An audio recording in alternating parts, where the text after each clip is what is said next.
आज गुरु पूर्णिमा है और पूरे भारतवर्ष में ये त्यौहार जो है बहुत आनंद से, बड़े उत्साह से और बड़ी श्रद्धा के साथ मनाया जाता है।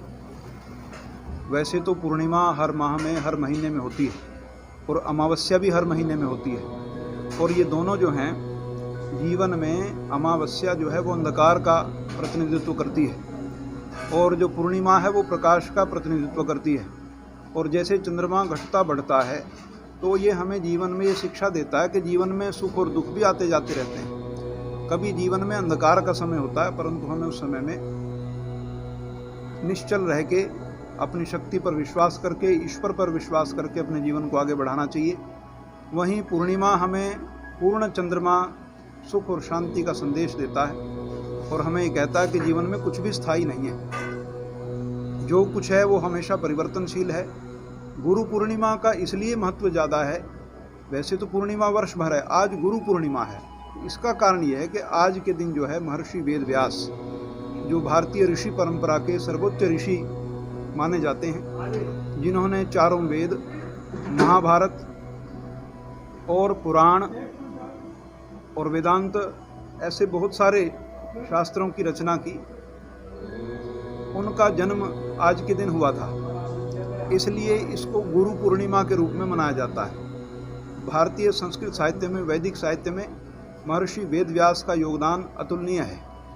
उनके रचे हुए ग्रंथों से प्रेरणा प्राप्त करके, शिक्षा प्राप्त करके हम जीवन में आगे बढ़ते हैं और आज के दिन हम अपने श्रद्धा सुमन जो हैं वो महर्षि वेद व्यास जी के प्रति समर्पित करते हैं, प्रकट करते हैं, अपनी आस्था उनके प्रति प्रकट करते हैं। क्योंकि हमारे जो है ऋषि परंपरा में वो सर्वोच्च ऋषि हैं और उनको हमारी तरफ से श्रद्धा सुमन रहते हैं, क्योंकि उन्होंने भारतीय संस्कृति की रक्षा के लिए, भारतीय परंपरा को आगे बढ़ाने के लिए महान ग्रंथों की रचना की और हमें मार्ग दिखाया। उनको श्रद्धा सुमन समर्पित करने के लिए हम गुरु पूर्णिमा का उत्सव जो है मनाते हैं। पूरी संसार में मनाया जाता है और वो तो हमारे प्रथम गुरु थे ही। उसके अतिरिक्त भी हम सब लोगों के अपने अपने गुरु हैं, जिनसे हमने स्कूलों में, विद्यालयों में, कॉलेजेस में शिक्षा पाई है। वो गुरु भी सम्मान के योग्य हैं, वो भी जिन्होंने हमें जीवन में आगे बढ़ाना सिखाया। वेद व्यास जी का तो पूरी संस्कृति, भारतीय साहित्य और पूरी भारतीय मनीषी परंपरा पर अनगिनत उपकार है ही है, परंतु उन सब ऋषियों का, उन सब गुरुओं का भी हम पर बहुत आशीर्वाद है। मुझे यदि मेरा प्राइमरी अध्यापक ने मुझे ना पढ़ाया होता, प्राथमिक शिक्षक ने, तो मैं आज आपके सामने ये सब बातें ना कर रहा होता।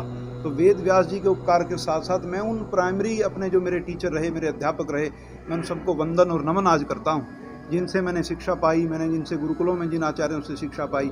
आज उन सब आचार्यों को मैं प्रणाम करता हूँ, वंदन करता हूँ, नमन करता हूँ। अपने श्रद्धा सुमन, अपनी अंजलि जो है अपने दोनों हाथ जोड़ कर उनके चरणों में समर्पित करता हूँ कि उन्होंने हमारा जीवन बनाया और हम इससे प्रेरणा लेके हम सबको आज के दिन अपने गुरु, अपने आचार्य, जो हमारे फेवरेट टीचर्स रहे कभी, उनको हमें कॉल करना चाहिए, उनको हमें मिलना चाहिए जाके और उनको याद दिलाना चाहिए कि मैं फ़लाँ कक्षा में आपसे पढ़ा था।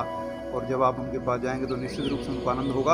और आप उनको ये भी बताएं कि आप किस क्षेत्र में कार्य कर रहे हैं, तो निश्चित रूप से जब आप उनको ये बताएंगे कि मैं फ़लाँ क्षेत्र में कार्य कर रहा हूँ, तो उस अध्यापक को बड़ी प्रसन्नता होगी कि उनके पढ़ाए हुए बच्चे समाज के हर क्षेत्र में जाकर देश का प्रतिनिधित्व कर रहे हैं।